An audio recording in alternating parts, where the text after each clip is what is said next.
How powerful is Alucard from the popular series Hellsing? This is going to be a more revised scale for Alucard, as I've actually had the opportunity to talk with some people about rebunks and debunks for the scale. And this video will also be covering No Limiters Alucard and God Alucard. So let's jump into it. To start with No Limiters Alucard, we know that after he releases all of his limiters that he is capable of summoning the Red Sea. The Red Sea being something that is capable of wiping out all of London, which is over 600 square miles. Alucard, without the use of his limiters, is capable of wiping out a city that is double the normal size of a city, giving Alucard anywhere from city level to large city level AP. In terms of speed, we know that he was able to catch a bullet moving vastly faster than a normal bullet, which has been calculated around high hypersonic. This was also when Alucard had only removed one of his limiters, so it's safe to assume that he is unquantifiably massively stronger without any of his limiters. Alright, that was pretty simple. Large city level AP and high hypersonic level speed for Alucard. However, the main topic that I want to discuss within this video is God Alucard and Schrodinger Alucard. Because there have been a lot of misconceptions that I myself and a lot of people in the community have made about it. And I think after revising the scale, this is realistically where God Alucard scales to. So to give you some context, Alucard absorbed Schrodinger, a character who is the living embodiment of the Schrodinger's cat's paradox. Now, why would that matter?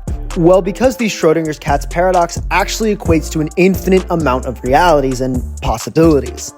Now, we can't assume it's anything higher than an infinite amount of fourth dimensional possibilities. This also gives us a stable basis for Hellsing's cosmology as being infinite 4D, or just an infinite multiverse. Now, him absorbing Schrodinger's cat actually had a lot of different effects on him, as Schrodinger was only able to exist in the real world if he recognized himself. Due to the fact that Alucard absorbed Schrodinger and with all of the rest of his souls inside his own body, each one of the over 3 million souls inside Alucard all became part of the Schrodinger's paradox, and each carried their own Schrodinger's will like Schrodinger.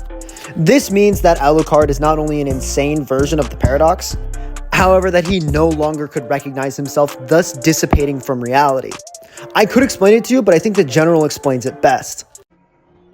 What's it all mean, you ask? Alucard is coupled gone, not alive, dead, or even undead. He has become abstraction.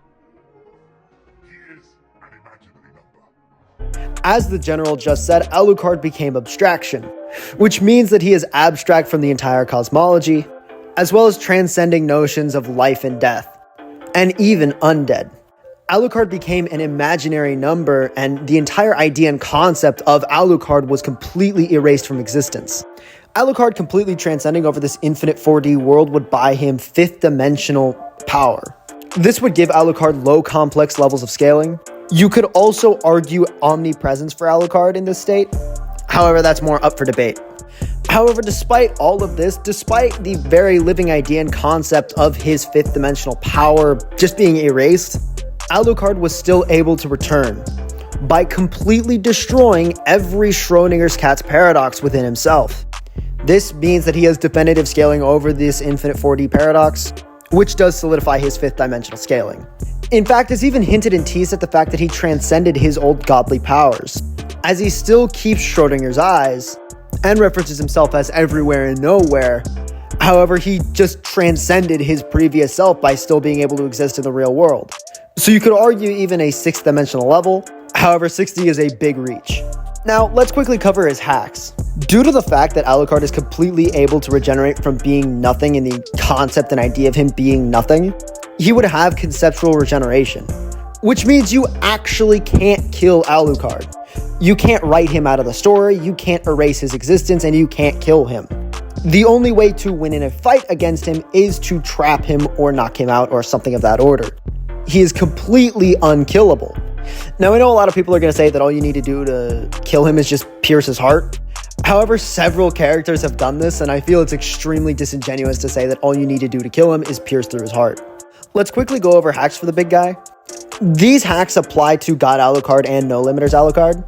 First of all, we know he has durability negation as he's able to phase through solid objects. We know that regardless of the strength of his opponent, if he's able to bite them, he can turn them into a vampire. This is self-evident by him not only creating one of the most attractive women in all of fiction, but her insane abilities afterwards. as she also has wicked fast speed, insane regeneration, and immense strength. Also, Alucard, as well as his minions, are capable of seeing through illusions.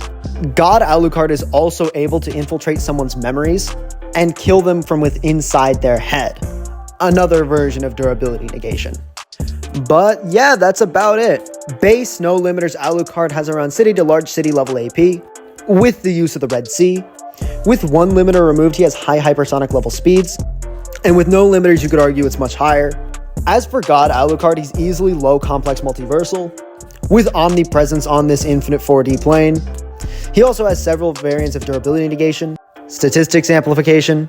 He has absolute immortality and conceptual regeneration, and he is completely unkillable. But yeah, that was the video.